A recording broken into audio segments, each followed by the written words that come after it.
Hello everyone, मेरा नाम संपदा सराफ है और MPPSC 2017 में मेरी रैंक 1 आई है और इसके बाद अभी मेरा डेप्यूटी कलेक्टर पोस्ट पे चयन हुआ है और I will be joining the services soon. तो ये जो वीडियो लाने का मेरा पर्पस है, ये this is to tell you everything about MPPSC।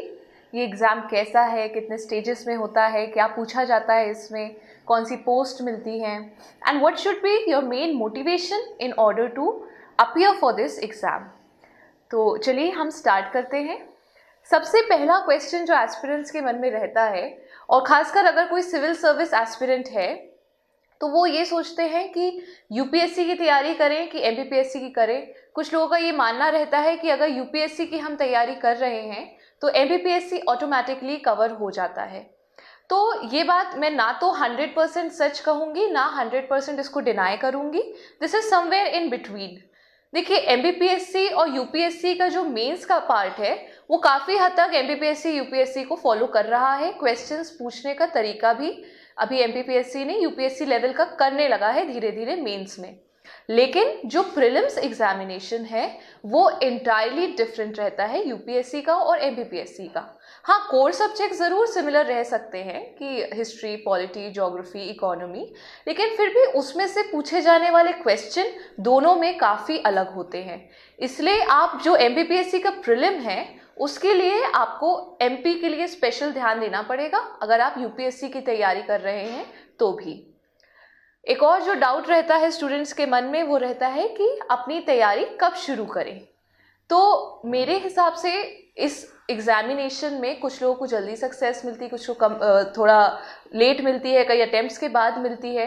लेकिन जो एक बेसिक मिनिमम टाइम रिक्वायर्ड है, अगर आपका बिल्कुल बैकग्राउंड नॉलेज ज़ीरो है और आप स्टार्ट करना चाहते हैं तो आपको कम से कम 10 महीने से 1 साल, मतलब 10 से 12 महीने आपको डेफिनेटली इस एग्जामिनेशन में लगते हैं, क्योंकि आपको कई सारे सब्जेक्ट्स एकदम ज़ीरो से स्टार्ट करने पड़ते हैं। तो इसीलिए मतलब मेरे हिसाब से एक मिनिमम रिक्वायरमेंट अगर हम कहें तो 1 साल होता है। लेकिन अगर हम बात करें कि आप कब तैयारी शुरू करें, तो फिर आप अपने, अगर आप ग्रेजुएशन डेज में आपने सोच लिया है कि आपको ये एग्ज़ाम क्रैक करना है, इसमें अपियर होना है, तो इट इज़ बेटर कि आप अपने ग्रेजुएशन ईयर्स में ही शुरू कर दें। मैंने इंजीनियरिंग की हुई है और मैंने अपने कॉलेज के 3rd ईयर से ये मन बना लिया था कि मुझे इसी में जाना है और मैंने पढ़ाई स्टार्ट कर दी थी। और 3rd ईयर में सिर्फ न्यूज़पेपर रीडिंग और ये सारी चीज़ें करी मैंने। लेकिन 4th ईयर जो मेरा फाइनल ईयर था इंजीनियरिंग का, उसमें मैंने डेडिकेटेड पूरे कोर सब्जेक्ट्स कवर करते हुए पढ़ाई करी और जून 2016 में मैं पास आउट हुई हूँ अपने कॉलेज से, और जिसका प्रीलिम एग्जामिनेशन भी उसी के आसपास हुआ था एमपीपीएससी का। और अक्टूबर 2016 में मेंस लिखने के बाद मेरा फर्स्ट अटेम्प्ट में ये क्लियर हो गया था, जिसमें मैं डीएसपी में सिलेक्ट हुई थी, और सेकेंड अटेम्प्ट में आई गॉट रैंक 1। तो मैं इसका जो क्रेडिट देती हूँ, ये मैं कहती हूँ कि जो मैंने अपनी तैयारी पहले स्टार्ट करी, कहीं ना कहीं ये जो अर्ली बिगिनिंग थी उसने हेल्प करी है। तो इसलिए आप जब तैयारी स्टार्ट कर रहे हैं तो द अर्लियर द बेटर, जितनी जल्दी भी आप शुरू कर सकें, जब भी आपने सोच लिया है कि आपको करना है तब आप इसको कर सकते हैं। इसके अलावा बहुत से एस्पिरेंट्स पूछते हैं कि क्या इस एग्जामिनेशन के लिए हमें कोचिंग की ज़रूरत है। तो बिलीव मी, ये एग्ज़ाम आप सेल्फ स्टडी से बिल्कुल क्रैक कर सकते हैं। मैंने खुद इस एग्ज़ाम के लिए कभी कहीं कोचिंग नहीं करी है, मैंने इंटायरली सेल्फ स्टडी की है। एमपीपीएससी के लिए मैंने कभी कोई कोचिंग ज्वाइन नहीं की है। इनफैक्ट अगर आप कोचिंग ज्वाइन करते हैं तो इसमें प्रॉब्लम ये है कि आपको नहीं पता कि कौन वास्तव में रिजल्ट अपने सही बता रहा है, कौन नहीं बता रहा है। मेरा ही एग्जाम्पल ले लीजिए, एक कोचिंग ने मेरा नाम बहुत ज़्यादा यूज़ किया, अपने बड़े बैनर्स, पोस्टर्स, सब में मेरा नाम छापा, लेकिन वहाँ पे मैं पढ़ाती थी, मैं वहाँ से पढ़ी नहीं थी, मैं वहाँ पढ़ाती थी, और इसके कारण उन्होंने मेरा नाम यूज़ किया।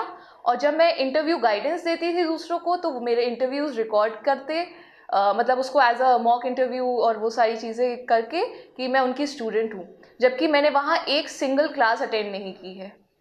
तो और जबलपुर में, वैसे भी मैं जबलपुर से बिलोंग करती हूँ और मेरा मीडियम इंग्लिश था, तो जबलपुर में एक भी इंग्लिश मीडियम की कोचिंग है ही नहीं। तो अगर मैं चाहती भी तो मैं कोई कोचिंग ज्वाइन नहीं कर सकती थी एमपीपीएससी के लिए। तो इसलिए मैंने इंटायरली सेल्फ स्टडी की है। और आप भी, मतलब बिलीव मी, आप अगर सेल्फ स्टडी करके आप रिजल्ट्स ला सकते हैं, आपको कोई कोचिंग इतना नहीं कर सकती, क्योंकि हर कोचिंग में हज़ार स्टूडेंट्स पढ़ते हैं, बट सारे हज़ार ना तो सिलेक्ट होते, ना सारे हज़ारों की अच्छी रैंक आती हैं। तो जो लोग पास कर पाते हैं वो सिर्फ सेल्फ स्टडी पे ही कर पाते हैं। कोचिंग्स आप चाहें तो कर सकते हैं अगर आपको ज़रूरत महसूस होती है, लेकिन ये डिसीजन जो है ये इंटायरली आपका खुद का होना चाहिए। आप उस कोचिंग के बारे में अच्छे से मतलब अच्छे से रिसर्च कर लीजिए कि जो वो रिजल्ट्स क्लेम कर रहे हैं वो सच हैं कि नहीं, जो उनके नोट्स वगैरह हैं उनकी क्वालिटी क्या है। कुछ स्टूडेंट से, कुछ टॉपर्स से, कुछ सिलेक्टेड स्टूडेंट से आप बात करके ही अगर आपको महसूस होता है कि आपको ज़रूरत है तो आप कर सकते हैं। अदरवाइज़ ऑनलाइन बहुत सारे रिसोर्सेज अवेलेबल हैं जिससे आप खुद की तैयारी कर सकते हैं। तो कोचिंग नॉट वेरी नेसेसरी, अगर आपको बिल्कुल लगता है तो कर ही सकते हैं, बट मेरे हिसाब से, क्योंकि मैंने सेल्फ स्टडी से क्रैक किया है, तो आप भी ज़रूर कर सकते हैं। इसके अलावा कुछ लोगों को डाउट रहता है कि एमपीपीएससी में ऑप्शनल सब्जेक्ट है कि नहीं। मुझसे अभी भी कई सारे लोग बोलते हैं कि आपका ऑप्शनल क्या था या ऑप्शनल कितने सब्जेक्ट्स हैं। तो ये मैं बता देती हूँ कि 2014 से एमपीपीएससी मेंस का पैटर्न चेंज हो गया है और अब ऑप्शनल सब्जेक्ट एक भी नहीं है, सिर्फ जनरल स्टडीज़ के पेपर्स होते हैं, और वो पैटर्न एंड सिलेबस भी हम लोग डिस्कस कर लेंगे अभी। इसके अलावा एक बहुत कॉमन डाउट रहता है स्टूडेंट्स का कि हम हिंदी मीडियम में लिखें कि इंग्लिश मीडियम में लिखें, और ये एक मिथ है कि इंग्लिश मीडियम स्टूडेंट ज़्यादा सिलेक्ट होते हैं। देखिए, पिछले जितने भी सालों में एमपीपीएससी के मैंने मेंस के रिजल्ट्स देखे हैं, उसमें जो भी टॉप रैंकर रहा है, रैंक 1 रहा है, वो हमेशा से हिंदी मीडियम से आया है। मुझे ऐसा लगता है काफ़ी लंबे सालों से पहली बार एक इंग्लिश मीडियम का रैंक 1 निकली हूँ, वो मैं हूँ। तो मतलब मीडियम से मुझे नहीं लगता कि कोई फ़र्क पड़ता है, और इंग्लिश मीडियम को फ़ायदा है ऐसा तो बिल्कुल नहीं है, क्योंकि पुराना ट्रेंड हम देखें तो हिंदी मीडियम के टॉपर्स रहे हैं। तो इसीलिए मीडियम आपका दोनों में से कोई भी रख सकते हैं। मेन चीज़ ये है कि आप जिस भी भाषा में आप सोच रहे हैं और आप उसमें मतलब सोचते सोचते आपको लिखना पड़ता है। मेंस एग्ज़ाम बहुत ही टाइम, उसमें मैनेजमेंट बहुत इंपॉर्टेंट रहता है। तो अगर आप हिंदी में सोच रहे हैं और उसको ट्रांसलेट करके इंग्लिश में लिख रहे हैं तो फिर आपका बहुत टाइम जाएगा। तो आप जिस भी भाषा में सोच रहे हैं, अच्छा सोच सकते हैं, फास्ट सोच सकते हैं और जल्दी रीड कर सकते हैं, आप उसी भाषा को ऑप्ट करिए। मैं हिंदी मेरी अच्छी है, परंतु मैं उसमें सोच नहीं, मतलब मेरी जो हाथ था वो मेरा इंग्लिश में ज़्यादा तेज़ चलता था, इसलिए मैंने इंग्लिश मीडियम ही ऑप्ट किया। तो इसीलिए आप अपनी राइटिंग स्पीड पे निर्भर करते हुए आप दोनों में से कोई भी मीडियम ले सकते हैं। अगर आप फिर भी कंफ्यूज हैं तो आप कुछ मॉक टेस्ट दे के देखिए, मेंस के पुराने पेपर लगाइए, और जो पेपर में आपको लग रहा है कि आप ज़्यादा अच्छे से कवर कर रहे हैं, आप उस मीडियम को चूज़ कीजिए। देन हम आ जाते हैं pattern and syllabus of the examination. तो एमपीपीएससी का जो एग्ज़ाम है वो 3 स्टेजेस में कंडक्ट किया जाता है, प्रीलिम्स, मेंस एंड इंटरव्यू। जो प्री होता है वो सिर्फ आपका सिलेक्शन इंश्योर करता है, उसके मार्क्स फाइनल लिस्ट में इंक्लूड नहीं होते हैं। प्रीलिम्स में 2 पेपर होते हैं, एक जनरल स्टडीज़ का, एक एप्टीट्यूड का, और एप्टीट्यूड वाला पेपर सिर्फ क्वालिफाइंग नेचर का होता है, उसमें आपको सिर्फ 40% मार्क्स लाने रहते हैं, जबकि जो जनरल स्टडीज़ का पेपर रहता है वो आपका सिलेक्शन करवाता है। तो प्री के से रिलेटेड भी बहुत सारे लोग बोलते हैं कि इसमें कितना कट ऑफ जाता है, हमें कितने मार्क्स लाने चाहिए। तो कट ऑफ का कोई हार्ड एंड फास्ट रूल नहीं रहता है, हर साल ये क्वेश्चन पेपर की डिफ़िकल्टी पे बेस्ड होके वेरी करता है। तो जैसे कि कुछ सालों में 80 या 84 गया है जनरल मेल का कट ऑफ, पिछले साल 2017 में 69 गया था जनरल मेल का कट ऑफ। तो देखिए 10, 11, 12 मार्क्स क्वेश्चंस का, ये मैं क्वेश्चंस की बात कर रही हूँ, इनका हर बार डिफरेंस रहता है। तो आप बिल्कुल भी जब एग्ज़ाम देने जाएं तो एक पहले से थॉट लेके मत जाइए कि कट ऑफ कितना, मुझे कितने सॉल्व करने हैं। वो तो जो भी पेपर आएगा आपको सॉल्व करना ही है। नेक्स्ट थिंग, इसमें नेगेटिव मार्किंग नहीं होती है प्रीलिम्स में, तो आप पूरे 100 आउट ऑफ 100 अटेम्प्ट कर सकते हैं। हर क्वेश्चन 2 मार्क्स का रहता है। और जो सीट्स रहती हैं इसको भी लेके लोग बहुत ज़्यादा नर्वस रहते हैं कि इस बार तो सिर्फ इतनी सीट्स हैं, पता नहीं सिलेक्शन होगा कि नहीं होगा। तो देखिए, अगर आप सिविल सर्विसेज में बैठना चाह रहे हैं, सिविल सर्वेंट बनना चाह रहे हैं, तो आपको फिर एग्ज़ाम देना ही है, चाहे सीट्स 200 रहे चाहे 500 रहे।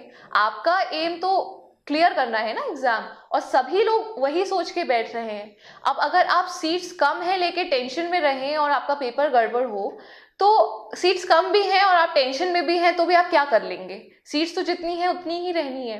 तो दैट इज़ वाई सीट्स को लेके भी आप लोग बिल्कुल कभी भी टेंशन मत लीजिए। सीट्स भी वेरी करती रहती हैं, कभी 200, कभी 300, कभी 500, तो ये डिपेंडिंग ऑन द वैकेंसीज ये निकलती हैं। और सीट्स को भी आपको लेके प्रॉब्लम में मतलब टेंशन नहीं लेनी चाहिए। तो प्रीलिम्स एग्जामिनेशन हो गया। मेंस का जो पेपर रहता है उसमें हमको 6 पेपर्स देने पड़ते हैं। 6 इसमें पेपर्स होते हैं। 3 घंटे, 5 पेपर 3 घंटे के होते हैं और एक जो ऐसे वाला पेपर होता है वो 2 आवर्स का होता है। ये लगातार 6 दिन कंडक्ट किए जाते हैं। कभी कभी बीच में अगर कोई हॉलीडे पड़ गई, नेशनल हॉलीडे या कुछ ऐसा, तो फिर छुट्टी होती है। अदरवाइज यूजुअली 6 दिन लगातार ये कंडक्ट किया जाता है। और ये जो 6 पेपर्स हैं उनके बारे में अभी हम डिटेल में आगे और डिस्कस करेंगे। और जो पैटर्न है वो भी अभी हम पेपर बाय पेपर हम लोग डिस्कस कर लेंगे कि क्या क्या है। देन हम आ जाते हैं books and resources. A very very important doubt of the aspirants, very common question कि कौन सी बुक्स एंड रिसोर्सेज कहाँ हमें रेफर करनी चाहिए इस एग्ज़ाम के लिए। तो ये जो बुक्स एंड रिसोर्सेज रहती हैं, देखिए आप अगर कोई भी चीज़ की तैयारी स्टार्ट कर रहे हैं आपको हमेशा अपने बेसिक्स से स्टार्ट करना चाहिए। और आपके बेसिक्स क्या होते हैं? आपका स्कूल। तो जो किताबें आपने अपने स्कूल में पढ़ी थी आपको उन्हीं किताबों से स्टार्ट करना है। So the doubt that way to start your preparation, start from the basics. And what are the basics? The NCERT books. NCERT की किताबें जो सीबीएसई स्कूल्स में मतलब उनको बोला जाता है सीबीएसई स्कूल्स में पढ़ाई जाती हैं, आपको उन किताबों से अपनी तैयारी स्टार्ट करनी है जब भी आप एक बिगिनिंग लेवल पे हैं। तो सीबीएसई की किताबें, सॉरी एनसीईआरटी की किताबें पढ़े बिना आप अपनी तैयारी नहीं कह सकते कि मेरी तैयारी स्टार्ट हो गई है। वो एक बेसिक आपका बेस बनाती हैं जहाँ से आप अगर कोई आगे भी स्टैंडर्ड बुक्स पढ़ रहे हैं तो फिर आपका बेस एनसीईआरटी बुक्स ही बनाती हैं। बहुत सारे लोग ऐसे हैं जो 3-4 अटेम्प्ट्स देते हैं बट फिर भी नहीं होता है। वो इसलिए है क्योंकि जनरली लोग सोचते हैं हम डायरेक्टली ऐसे कंसेप्ट्स पढ़ लें जो हमको समझ ना आए। तो आपको एकदम स्टेप बाय स्टेप एक लैडर फॉर्मेट में चलना स्टार्ट करना है। चाहे आप कितने भी साल इसमें डेडिकेट कर चुके हैं लेकिन आपने एनसीईआरटी बुक्स नहीं पढ़ी हैं तो आप मान के चलिए आप कहीं ना कहीं you are losing out on something. तो बुक्स एंड रिसोर्सेज मैंने सबसे पहले कहा आप एनसीईआरटी की बुक से स्टार्ट करिए। एनसीईआरटी भी क्लास 6 से लेकर के 10th तक कोर है। इसके अलावा 11th और 12th में आपको हिस्ट्री पढ़ना है, ज्योग्राफी पढ़ना है, इकोनॉमी और पॉलिटी। साइंस आपको 11th 12th की पढ़ने की ज़रूरत नहीं है क्योंकि वो साइंस स्पेसिफिक चीज़ें रहती हैं। लेकिन आप 12th की बायोलॉजी ज़रूर पढ़ सकते हैं एनवायरनमेंट के लिए। आखिरी का जो 4 चैप्टर्स है 12th की बायोलॉजी के। तो बुक लिस्ट एंड रिसोर्सेज, पहली तो एनसीईआरटी बुक्स हो गई 6 to 10th plus sum of the 11th and 12th। इसके अलावा एक चीज़ जो आपको कॉन्स्टेंटली अपने प्रेपरेशन के दौरान करनी है वो है न्यूज़पेपर रीडिंग। आपको जब आपने सोचा है कि मैं सिविल सर्वेंट बनूंगा तो आपको एक न्यूज़पेपर पढ़ने की आदत ज़रूर डालनी पड़ेगी। न्यूज़पेपर पढ़ने से क्या होता है, आप कई सारी चीज़ें जो आप थ्योरी में पढ़ रहे हैं उसको आप रियल लाइफ से कनेक्ट कर पाते हैं कि अगर प्रेसिडेंट के चुनाव हुए हैं, ये this person has become the president, तो फिर आप तुरंत उसको पॉलिटी से रिलेट कर पाएंगे कि मैंने प्रोसीजर में ये पढ़ा था। एक फ़ायदा वो है। दूसरा फ़ायदा डायरेक्टली एग्ज़ाम हॉल में होता है जहाँ आपसे क्वेश्चन पूछे जाते हैं और आपको आंसर में कहीं ना कहीं वो करंट अफेयर्स अगर आप मेंशन करते हैं तो आपको ज़्यादा मार्क्स मिलते हैं।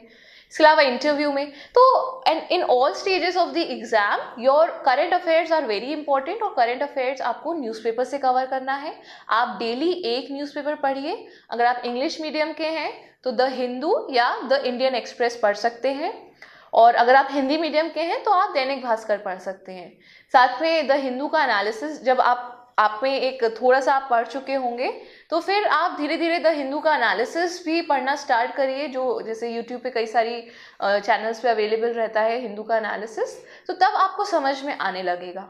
और जो एकदम बिगिनर्स हैं जब न्यूज़पेपर पढ़ना स्टार्ट करते हैं तो जो न्यूज़पेपर पढ़ने की स्टार्टिंग वो काफ़ी फ्रस्ट्रेटिंग हो सकती है, काफ़ी डीमोरलाइजिंग हो सकती है, क्योंकि एक हिंदू ख़त्म करने ही में पता चला आपको 2 दिन लग जा रहे हैं, क्योंकि इसमें काफ़ी सारी चीज़ें रहती हैं और आप फिल्टर नहीं कर पाते हैं कंटेंट। तो वो कंटेंट फिल्टर करने के लिए आप सिविल सर्विसेज का जो सिलेबस है, जो हमारे एमपीपीएससी का सिलेबस है, उसको ध्यान में रखिए और जो पुराने पेपर्स हैं उनको रेफरेंस में रखिए। तो उस कारण से आप यू कैन फिल्टर आउट कि क्या ज़रूरी है न्यूज़पेपर में, क्या नहीं है। और जानने के लिए आप फिर हिंदू का एनालिसिस वीडियोस देख सकते हैं, जहाँ पे वो बताते हैं कि क्या ज़रूरी है क्या नहीं। तो हमारा एनसीईआरटी बुक्स हो गई, हमारा न्यूज़पेपर रीडिंग हो गई। ये 2 बेसिक स्टेप्स हैं आपकी तैयारी शुरू करने के। इसके अलावा आपको तैयारी किस डायरेक्शन में ले जानी है। देखिए, अगर आप कुछ भी, सपोज आपने एक कोई टॉपिक पढ़ना स्टार्ट किया, सपोज से अकबर, तो अकबर के बारे में इतनी बुक्स लिखी गई हैं, आपको इतना मैटर मिलेगा, तो आपको पता कैसे चलेगा कि आपको क्या पढ़ना है क्या नहीं पढ़ना है। तो ये पता करने के लिए जो 2 मेन गाइड होते हैं वो होते हैं सिलेबस और दूसरा पुराने पेपर्स। तो सबसे पहले तो आप एमपीपीएससी की वेबसाइट से उसका सिलेबस डाउनलोड कर लीजिए और उस सिलेबस को माइंड में रखिए जब भी आप कोई टॉपिक पढ़ रहे हैं। दूसरा है जो पुराने पेपर्स, तो पुराने पेपर्स में क्या ट्रेंड रहा है, सपोज अकबर ही है तो अकबर से क्या पूछा जाता है अगर आप अकबर पढ़ रहे हैं तो वो आपको पुराने पेपर बताएंगे। तो चाहे प्री हो चाहे मेंस हो, आपको दोनों के प्रीवियस ईयर्स पेपर्स का एनालिसिस अपने साथ रखना है। That is very very very important. Okay, तो ये 2 गाइड्स हो गए हमारे, एनसीईआरटी बुक्स, देन ये newspaper and then syllabus and previous years papers for both pre and mains. इसके अलावा कुछ स्टैंडर्ड बुक्स होती हैं जो आपको रेफर करना ज़रूरी है इसके प्रेपरेशन के लिए। वो बुक्स होती हैं जैसे पॉलिटी के लिए लक्ष्मीकांत हो गई, that is the Bible of polity, ये इंग्लिश में भी आती है हिंदी में भी आती है। हिस्ट्री के लिए बिपिन चंद्रा की इंडिया स्ट्रगल फॉर इंडिपेंडेंस हो गई। और इकोनॉमी के लिए बहुत से लोग रमेश सिंह रेफ़र करते हैं, लेकिन रमेश सिंह मैंने रेफ़र नहीं की थी, मैंने संजीव वर्मा की बुक रेफ़र की थी जो यूनिक पब्लिकेशंस की है, पतली सी ब्लू और वाइट कलर के कवर में आती है, बहुत ही अच्छी बुक है। और अगर हम एमपीपीएससी की इकोनॉमी का मेंस का पोर्शन देखेंगे तो उसमें आपको बहुत अच्छे आंसर्स फ्रेम करने का मैटर दिया गया है, तो आप उसको रेफ़र कर सकते हैं। ज्योग्राफी के लिए मुझे लगता है अगर आपने एनसीईआरटीज़ अच्छे से कर ली हैं और अपने नोट्स बना लिए हैं वो एनसीईआरटीज़ को मर्ज करके, तो फिर ज्योग्राफी के लिए आपको कोई और बुक रेफर करने की ज़रूरत नहीं है एनसीईआरटी के अलावा, 6 से लेकर के 12th क्लास तक की। लेकिन बाय चांस आप कोई बुक चाहते ही हैं तो फिर आप माजिद हुसैन की ज्योग्राफी, इंडियन ज्योग्राफी रेफर कर सकते हैं। अगर आपको फिजिकल ज्योग्राफी में डेप्थ में जाना है, हालांकि इस बुक की ज़रूरत नहीं है, तो आप जीसी लियोंग कर सकते हैं फिजिकल ज्योग्राफी के लिए, बट सिर्फ तभी जब आप 11th क्लास की फिजिकल ज्योग्राफी की एनसीईआरटी कर चुके हों। तो ये सारी जो है ये एडवांस लेवल की बुक्स होती हैं, इनका एमपीपीएससी में बहुत ज़्यादा रेलेवेंस नहीं है, आप इनको सिर्फ और सिर्फ एनसीईआरटी पे मास्टरी करने के बाद ही रेफ़र करें। इसके बाद ज्योग्राफी एनवायरनमेंट के लिए आप देखिए, बहुत सारे लोग शंकर आईएएस की बुक रेफ़र करने बोलते हैं, लेकिन शंकर आईएएस की बुक आपको पूरी नहीं पढ़नी है, वो आपको पढ़ने में महीना भर लग जाएगा और आप डर जाएंगे, आप छोड़ देंगे। तो शंकर आईएएस की बुक जो एमपीपीएससी के हिसाब से रेलेवेंट है, उसमें सिर्फ आप सिलेबस मिलाइए मेंस के पेपर में क्या आता है और बस उससे पर्टेनिंग चैप्टर्स पढ़ लीजिए। ठीक है, जैसे क्लाइमेट चेंज है तो क्लाइमेट चेंज से जुड़ा हुआ बस एक चैप्टर पढ़ लीजिए, बहुत है। इन्वायरमेंटल पोल्यूशन है, उसका एक चैप्टर पढ़ लीजिए, दैट इज़ ऑल। अगर आप पूरा स्टार्टिंग से पढ़ना स्टार्ट करेंगे तो वो बहुत फ्रस्ट्रेटिंग हो जाएगा। आप अगर चाहें तो जो ये बायोडाइवर्सिटी वगैरह वाला पोर्शन है, ये आप 12th क्लास की बायोलॉजी की बुक के लास्ट यूनिट, जो लास्ट 4 चैप्टर्स हैं लास्ट यूनिट के, आप वहाँ से कवर कर सकते हो। बहुत सिंपल भाषा में दिया गया है और वो आपको डिमोरलाइज नहीं करेगा। तो शंकर आईएएस की बुक रेफ़र करना बहुत सिलेक्टिव आपको स्टडी करनी है, पूरा नहीं पढ़ना है। इसके अलावा science and technology is another important portion. तो साइंस एंड टेक्नोलॉजी के लिए भी एनसीईआरटीज़ आर द बेसिक्स। तो ये वाले जो हो गया, ये हमारा स्टैंडर्ड बुक्स हो गई। इसके अलावा कुछ रहती हैं जो मैगजीन्स आपको हर मंथ पढ़नी रहती है, मंथली मैगजीन्स जिनको हम कहते हैं, वो खासकर ज़रूरी है आपके करंट अफेयर्स के लिए। तो करंट अफेयर्स के लिए आपको हर महीने कम से कम एक मैगजीन पढ़नी है, और जो मैगजीन आप ले सकते हैं एमपी के रिस्पेक्ट में, वो एक तो है प्रतियोगिता दर्पण, और प्रतियोगिता दर्पण में भी जो अगर हम प्री के पॉइंट ऑफ व्यू से देखें तो जो शुरुआत के 5-10 पेजेस रहते हैं जहाँ पे प्रीवियस मंथ के करंट अफेयर्स का कंपाइलेशन रहता है, वो आप सिर्फ वो 5 पेजेस पढ़िए, उतना ही काफ़ी है प्री के लिए। लेकिन उसी में मेन से जुड़े हुए कुछ आर्टिकल्स आते हैं जैसे women's role in India's freedom struggle, but अगर आप प्री की तैयारी कर रहे हैं तो सिर्फ जो आगे के पेजेस में आने वाले 5-10 मतलब पेजेस रहते हैं वही इम्पॉर्टेंट है। दूसरी मैगजीन जो आप ले सकते हैं वो होती है घटना चक्र, जो मध्य प्रदेश वाला एडिशन रहता है। घटना चक्र समसामयिकी मध्य प्रदेश वाला एडिशन, आप उसको रेफर कर सकते हैं इसके लिए, करंट अफेयर्स के लिए, और खासकर मध्य प्रदेश के करंट अफेयर्स के लिए। एमपी के करंट अफेयर्स के लिए एक और सोर्स रहता है, वो है रोजगार और निर्माण, जो मतलब उसमें भी आपको मध्य प्रदेश की करंट अफेयर्स की न्यूज़ मिल जाएगी। लेकिन रोजगार और निर्माण को पढ़ते पढ़ते आप बिल्कुल डाइवर्ट मत होइएगा, क्योंकि उसमें बहुत ज़्यादा सामग्री रहती है, बहुत ज़्यादा उसमें चीज़ें दी रहती हैं, 100-100, 200 टाइप के MCQs रहते हैं। तो आप ये मत सोचिए कि आपको सारी चीज़ें करनी है। अगर आपके पास 1 साल का समय है तो फिर आप आराम से करते रह सकते हैं, लेकिन अगर आपको डायरेक्ट मतलब फोकस तरीके से अगर 2-3 महीने में तैयारी करनी है तो फिर just read the starting 2-3 pages of Rozgar Nirman where they cover the current affairs of MP as well as nation. तो सिर्फ आप उतना करिएगा, बहुत ज़्यादा MCQs के पीछे भागने की ज़रूरत नहीं है। तो ये तो हो गए हमारे जो मेन बुक्स एंड रिसोर्सेज हैं। इसके अलावा लोगों को डाउट रहता है ऑनलाइन चीज़ें रेफर करें कि ऑफलाइन करें, मतलब हार्ड कॉपी में पढ़ें कि सॉफ्ट कॉपी में पढ़ें। तो ये आपका अपना पर्सपेक्टिव है। कुछ लोगों को सॉफ्ट कॉपी अच्छी लगती है क्योंकि वो लेस बल्की टू कैरी होती है। कुछ लोग जो ट्रेडिशनल होते हैं मेरी तरह, उनको हार्ड कॉपी से पढ़ना अच्छा लगता है। लेकिन हार्ड कॉपी से पढ़ने वालों के पास एक डिलेमा आ जाता है जब उनको कुछ चीज़ें बुक्स में अवेलेबल नहीं मिल पाती हैं। तो आपको दोनों चीज़ें मिक्स करके पढ़नी है, आपको दोनों चीज़ों के लिए अडेप्टेबल रहना है, दोनों चीज़ों के लिए एक्सेप्टेबल रहना है। तो ये हो गया हमारा बुक्स एंड रिसोर्सेज वाला पार्ट। इसके अलावा जो आपकी तैयारी में बहुत ज़्यादा इम्पोर्टेंट है वो है टेस्ट सीरीज़। ठीक है, टेस्ट सीरीज़ का मतलब है कि आप क्वेश्चंस लगाएं, बस वो इम्पॉर्टेंट है। किसकी लगाएं क्या लगाएं वो उतना रेलिवेंट नहीं है, आपके पास क्वेश्चंस होने चाहिए। और टेस्ट सीरीज इम्पॉर्टेंट है प्री के लिए भी मेंस के लिए भी।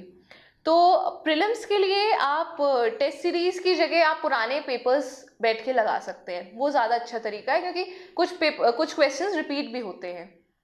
तो आप प्रीवियस ईयर्स पेपर्स लगाइए 2-2 घंटे की सिटिंग देके प्रीलिम्स के लिए। मेंस के लिए भी आप सेम चीज़ें कर सकते हैं। मेंस में कई सारे ऐसे टॉपिक्स होते हैं जो रिपीट होते रहते हैं, कभी फर्स्ट पेपर में आ गया, कभी अगर उससे कुछ जुड़ा हुआ है वो थर्ड पेपर में आ गया। तो जो की एरियाज है जहाँ से क्वेश्चन पूछे जाते हैं वो आपको पुराने पेपर सॉल्व करके you will get an idea about that. And one more thing that is very very important, जो बहुत से लोग अपनी तैयारी में ओवरलुक कर जाते हैं, वो होता है रिविजन। तो रिविजन जो है उसका लिटरल मीनिंग होता है रीविजन। तो रिविजन में आपको बस बार बार उसी चीज़ को, आपने अगर कोई नोट्स बनाए हैं, आपने कोई बुक पढ़ के रखी है, आपको उसको बार बार देखना है, जितना फ्रीक्वेंटली देख सकें। आप जितनी बार उसको रिवाइज करेंगे, जितनी बार उसको रिविजिट करेंगे, आपको उतना वो चीज़ रिटेन रहेगी। और उसी कारण से मुझे लगता है कि आप कई सारी चीज़ें एग्ज़ाम हॉल में आपको याद आती जाती हैं। अगर आप रट्टा मारेंगे तो आपको नहीं याद रहेगा। आप अगर सिंपल रीडिंग 5 बार लगा लेंगे बिना कोई एफर्ट लगाए कि मुझे याद रखना है, तो आपको ज़्यादा याद रहेगा, बजाय कि आप उसको बार बार ABCD बोलते रहें इस तरह से। सो रटने की जगह आप उसको बार बार देखते रहें, दैट इज़ मोर इम्पोर्टेंट। इसके अलावा चलिए अब आ जाते हैं मेरी मेंस की स्ट्रैटेजी के लिए।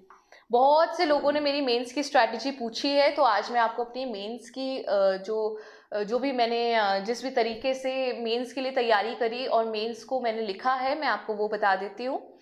तो मेंस में सबसे पहली तो मैंने डिस्कस कर लिया है, लैंग्वेज इज़ नो बैरियर।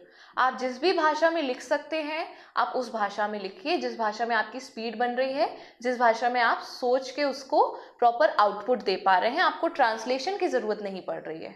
तो भाषा आप whatever you are comfortable in. दूसरा, आंसर का फॉर्मेट कैसा होना चाहिए। तो आंसर का जो फॉर्मेट है वो मैं जो फॉलो करती थी, मैं इंट्रोडक्शन, बॉडी, कंक्लूजन, इसी फॉर्मेट पे मैं चलती थी। कहीं ना कहीं मेरी जो यूपीएससी की तैयारी थी वो यहाँ पे हेल्प करी, क्योंकि मैं यूपीएससी के लिए आंसर राइटिंग करती थी, तो उसका बेनिफिट एमपीपीएससी में भी दिखाई दिया। तो जो आपका आंसर का फॉर्मेट होना चाहिए वो इंट्रोडक्शन, बॉडी, कंक्लूजन।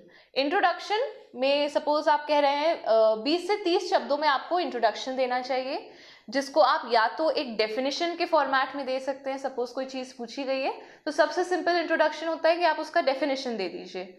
दूसरा जो इंट्रोडक्शन का फॉर्मेट होता है वो होता है कि आप उसमें कुछ हिस्ट्री, उससे रिलेटेड कुछ बता दें कि हिस्टोरिकली इसका क्या इंपॉर्टेंस है। या फिर तीसरा जो एक पैटर्न होता है इंट्रोडक्शन का वो होता है आप उसको करंट अफेयर्स से लिंक करके बता दें कि हाँ ये चीज़ एग्जामिनर ने पूछी है, ये इसलिए पूछी है क्योंकि this was in the news because of the following thing. तो आप उसको करंट अफेयर्स से लिंक करके बता देंगे, तो वो एक थर्ड फॉर्मेट ऑफ इंट्रोडक्शन हो जाता है। देन बॉडी में आपको देना है आपका 80% of your answer should go into the body. Body में मेन चीज जो भी पूछी गई है आपके क्वेश्चन में आपको वो बॉडी में इंक्लूड करनी है। और कंक्लूजन अगेन 10% होना चाहिए आपके पूरे आंसर का। कंक्लूजन हमेशा एक पॉजिटिव आउटलुक से होना चाहिए, क्योंकि आप एक सिविल सर्वेंट बनने जा रहे हैं, और चाहे पिक्चर कितनी भी ग्लूमी क्यों ना हो, कितना भी आपको समझ में आ रहा है कि कहीं कोई होप नहीं है, लेकिन अगर आप एक सिविल सर्वेंट हैं, आपके हाथ में मतलब आपके पास पावर है कि आपको डिसीजन लेना है, और आप उस चीज़ का एक नेगेटिव कंक्लूजन निकाल रहे हैं या नेगेटिव कोर्स ऑफ एक्शन ले रहे हैं, तो you will not be a good civil servant. आपका कंक्लूजन जो है वो हमेशा एक पॉजिटिव उसमें कंटेंट होना चाहिए, क्योंकि चाहे सिचुएशन कैसी भी हो, अगर आप एक सिविल सर्वेंट हैं आपको हमेशा किसी भी प्रॉब्लम का, किसी भी सिचुएशन का हमेशा एक पॉजिटिव माइंडसेट के साथ आपको उसको सॉल्व करने का अपना रखना है। तो इसीलिए आपके कंक्लूजन में जो एग्जामिनर है वो ये देखता है कि आप उस चीज़ को पॉजिटिव वे में ले पा रहे हैं या नहीं। तो कंक्लूजन देने के जो तरीके हैं वो ऐसे हो सकते हैं कि आपने कुछ जो आपने कहा है उसी को समराइज कर दिया है, या तो फिर आप एक वे अहेड बता रहे हैं, एक कोर्स ऑफ एक्शन बता रहे हैं। तो इस तरीके से आप अपना कंक्लूजन लिख सकते हैं, हमेशा एक पॉजिटिव या कुछ एक मतलब जिससे आंसर को एक कंप्लीशन दिखाई दे। इसके अलावा कुछ लोगों को डाउट रहता है कि आंसर्स पॉइंट फॉर्मेट में लिखें कि पैराग्राफ फॉर्मेट में। तो देखिए ऐसा कोई हार्ड एंड फास्ट रूल नहीं रहता है कि सारे क्वेश्चन पॉइंट फॉर्मेट में लिखने हैं या सारे क्वेश्चन पैराग्राफ फॉर्मेट में लिखने हैं। ये डिपेंड करता है क्वेश्चन की रिक्वायरमेंट पे। अगर आपसे पूछा जा रहा है कि इंडस्ट्रियल रेवोल्यूशन के कारण बताइए, तो नेचुरली कारण हम गिन सकते हैं और कारण अलग अलग होंगे, तो क्योंकि ये अलग अलग हैं तो इनको हम पॉइंट फॉर्म में लिखेंगे। लेकिन सपोज आप 4 पॉइंट लिख रहे हैं, इकोनॉमिक, सोशल, ये सारे कारण, तो आपने फर्स्ट पॉइंट डाला इकोनॉमिक रीजंस, बट उसमें आप पैराग्राफ लिखेंगे। या इकोनॉमिक रीजंस भी अगर 4 हैं तो आप इकोनॉमिक रीजंस लिख के उसमें 4 सब पॉइंट्स बनाएंगे। तो ये क्या हुआ, ये पॉइंट और पैराग्राफ फॉर्मेट का मिक्सचर रहेगा। आप इंट्रोडक्शन हमेशा 2 लाइन में पैरा फॉर्म में देंगे, ऑब्वियसली 2 लाइंस में। उसके बाद आप बॉडी में आप चाहें तो पॉइंट ले सकते हैं, चाहे तो पैरा ले सकते हैं। जो पॉइंट्स में आपके पास 1, 2, 3, 4 ऐसी चीज़ें नहीं हैं उनको आप पैरा फॉर्म में लिख सकते हैं, लेकिन जहाँ पे आपके पास गिनने की चीज़ें हैं उसको आप पॉइंट फॉर्म में लिखेंगे। एक और बात है कि आप चाहें तो जो आपके पैराग्राफ्स हैं उनको भी बड़े बड़े पॉइंट बना सकते हैं, ऐसा एरो मार्क करके पॉइंट दे के, तो वो paragraph in a point form हो जाता है। तो वो वाला मेथड भी आप अडॉप्ट कर सकते हैं। मैं अपने आंसर्स इन तीनों चीज़ों को मिक्स करके जो भी रिक्वायरमेंट है क्वेश्चन की उस हिसाब से लिखती थी। देन लोगों को रहता है कि पेन, बहुत सारे लोगों को डाउट रहता है कि जेल पेन अलाउड है कि नहीं, ब्लू पेन और ब्लैक पेन क्या यूज़ करना है। तो देखिए जो हमारी एडमिट कार्ड रहता है उसमें लिखा रहता है कि सिर्फ ब्लू या ब्लैक बॉल पॉइंट पेन लाएं, लेकिन जो हमारी आंसर कॉपी रहती है उसमें लिखा रहता है कि ब्लू या ब्लैक स्याही के पेन, ब्लू या ब्लैक इंक के पेन या डॉट पेन। तो ये बड़ा कन्फ्यूजन की स्थिति रहती है, क्योंकि हमको यहाँ पे इंक या जेल पेन भी अलाउड है according to answer sheet, and dot pen भी अलाउड है, बट एडमिट कार्ड में केवल डॉट पेन अलाउड है। तो इसीलिए मुझे भी जेल पेन से लिखना अच्छा लगता है, लेकिन सिर्फ सेफ रहने के लिए मैंने सिर्फ और सिर्फ ब्लू कलर के पेन का यूज़ किया। दूसरा जो इम्पोर्टेंट पॉइंट है पेन से रिलेटेड, आप 2 कलर के पेन एक साथ नहीं यूज़ कर सकते। अगर आप ब्लू यूज़ करें तो ब्लू साथ पूरे पेपर में ब्लू यूज़ करना है आपको, ब्लैक यूज़ करें पूरे पेपर में आपको ब्लैक यूज़ करना है, ठीक है। चाहे अंडरलाइन भी करना हो, कुछ भी करना हो, आप दूसरा पेन नहीं यूज़ करेंगे। पेंसिल से आप चाहें तो अंडरलाइन वगैरह कर सकते हैं। देन कुछ लोगों को ये अंडरलाइन वाला डाउट भी रहता है कि हम चीज़ें अंडरलाइन कर सकते हैं क्या, हम बोल्ड में लिख सकते हैं क्या, तो आप बिल्कुल कर सकते हैं, आपके पास पूरी फ्रीडम है। लेकिन बस आप जो मार्जिन दिया गया रहता है आंसर शीट में, उसके बाहर कुछ मत बनाइए, ना उसमें आपको कुछ लिखना है, ना आपको उसमें कुछ सर्कल, स्टार, ओम, ये सब कुछ नहीं लिखना है। आपका जो भी हो उसको वो लोग पहचान चिन्ह मानते हैं और फिर आपको रिजेक्ट भी किया जा सकता है। तो इसलिए आपको मार्जिन के बाहर कुछ नहीं लिखना है। अब आ जाते हैं हम लोग फॉर्मेट कैसा रहता है हमारे पेपर्स का। तो देखिए, रोज़ हमारे 2 पेपर होते हैं जब हम मेंस के देते हैं। मेंस टोटल 300 मार्क्स का होता है एक पेपर, और उसको भी 2 हिस्से में डिवाइडेड रहता है। GS 1, 2, 3 में हमारे हर पेपर में 2-2 पार्ट्स होते हैं। इन दोनों पार्ट्स के लिए अलग अलग आंसर कॉपीज दी जाती हैं, और हर कॉपी की आई थिंक जो लेंथ रहती है मुझे एग्जैक्टली याद नहीं है, बट 21 से 28 पेजेस के बीच में कहीं रहती है। तो ये मुझे एग्जैक्टली याद नहीं है, बट वो सफिशिएंट रहती है आपका एक पार्ट कंप्लीट करने के लिए। तो हम आ जाते हैं GS फर्स्ट पेपर पे। GS फर्स्ट का जो पेपर है उसके पार्ट ए में हिस्ट्री है। हिस्ट्री में आपकी वर्ल्ड हिस्ट्री भी है, ancient, medieval, modern Indian history भी है, और मध्य प्रदेश की हिस्ट्री भी आती है, और साथ साथ इसमें आर्ट एंड कल्चर भी आता है। तो इसमें आपको ये पार्ट ए है, 150 नंबर का होता है पार्ट ए, हर मतलब GS 1, 2, 3 में। और इसमें आपके पास आपको दोनों आंसर कॉपीज, पार्ट ए की भी पार्ट बी की भी, एक साथ दे दी जाती है। और ये आपके ऊपर डिपेंड करता है, आप चाहें तो 3 घंटे में से 2 घंटे पार्ट ए को दे सकते हैं और 1 घंटे में पार्ट बी कर सकते हैं। तो ये आपके ऊपर रहता है, आपसे ऐसा नहीं है कि 1.5 घंटे बाद पार्ट ए छीन लिया जाएगा। तो दोनों कॉपीज आपको साथ में दे दी जाती हैं, दोनों कॉपीज आपसे 3 घंटे के बाद ही ली जाती हैं। तो आप पार्ट ए या पार्ट बी अपने हिसाब से अटेम्प्ट कर सकते हैं। देन तो मेरा सजेशन ये रहता है, ऑब्वियसली आपको इक्वली डिवाइड करना चाहिए, 1.5 घंटा। और इसमें जो पर आंसर में GS 1, 2, 3 में टाइम अलॉट करती थी, 3 मार्क्स के 15 क्वेश्चन होते हैं जिसमें आपको एक लाइन में आंसर देना पड़ता है, 1 या 2 लाइन में। तो उसको मैं अटेम्प्ट करती थी 15 मिनट, 15 मिनट्स मैक्सिमम में I try to finish it off. Then जो सेकेंड रहता है वो 6 मार्क्स के 10 क्वेश्चन रहते हैं, तो वो मैं कवर करती थी, मैं उसको देती थी 40 से 45 मिनट। और जो हमारे 15 मार्क्स के 3 क्वेश्चन रहते हैं उसको मैं देती थी 30 मिनट्स, 10 मिनट्स पर क्वेश्चन इन 15 मार्क्स, और 15 minutes, 40 minutes and 45 minutes, sorry 30 minutes. और बीच के जो आखिरी के जो 5 मिनट हैं वो अगर मिल पाए, वैसे तो मिलना बहुत मुश्किल रहता है, बाई चांस कहीं मिल गए तो कुछ चीज़ें अंडरलाइन कर दी, कुछ पीछे अगर छोड़ा है लिखने को तो वो सारी चीज़ें, बट ये 90 मिनट्स में आपको एक पार्ट कवर करना है। Same thing with the second part. Then कुछ पॉइंट्स रहते हैं आंसर राइटिंग के रिस्पेक्ट में, कि आप जितना हो सके डायग्राम्स यूज़ करें अपने आंसर्स में। डायग्राम्स मतलब आप फ्लो चार्ट बना सकते हैं, आप कुछ मतलब जैसे ह्यूमन, ये एक क्वेश्चन आया था साइंस के पेपर में, जो ह्यूमन का वो ग्लैंड वाला सिस्टम होता है, उसमें तो मैंने फिर उसमें डायग्राम बना के आई मार्क्ड ऑल द ग्लैंड्स। तो इस तरह के अगर आप साइंस से रिलेटेड डायग्राम बना सकते हैं, आप डायग्राम बना दीजिए। साइंस के पेपर में डायग्राम बनाने का बहुत स्कोप है। दूसरी चीज़, आप फ्लो चार्ट्स बना सकते हैं, जैसे क्लाइमेट चेंज में आपने फ्लो चार्ट बना दिया कि एक्सेसिव डिफॉरेस्टेशन, उसके बाद द सॉइल इरोजन, और ये सारी चीज़ें करके कि lack of oxygen in the atmosphere, increase in carbon dioxide, ऐसा करके कुछ साइकिल बना दी, या कुछ फ्लो चार्ट बना दिया, या पॉवर्टी की आप साइकिल बना सकते हैं कि विशियस साइकिल ऑफ पॉवर्टी। तो इस तरह से डायग्राम्स, फ्लो चार्ट्स, ये सब यूज़ करते हुए अगर आप अपने आंसर लिखते हैं तो ये इनरिच हो जाते हैं। तो ये चीज़ इंपॉर्टेंट है। देन पेपर 2 होता है हमारा पॉलिटी का, और इसमें कुछ एक्ट्स होते हैं और साथ साथ कुछ सोशल इश्यूज़ वगैरह पे बेस्ड होता है ये। तो पेपर 2 भी आपको इसका डेटा जो है ये आपको कई सारे गवर्नमेंट वेबसाइट से आपको कलेक्ट करना पड़ेगा, स्पेशली जो सोशल इश्यूज़ वाला पार्ट है। और ये काफ़ी स्कोरिंग पेपर होता है। जो GS का सेकेंड पेपर है that is very very scoring. Paper 3 में आता है हमारा science, maths, technology, environment, energy, economy, ये सारी चीज़ें हमारे पेपर 3 में आती हैं। तो पेपर 3 के लिए आपको बेसिक सोर्स रखना है NCERT। अगर आपने साइंस के लिए NCERT कर ली, that is more than enough.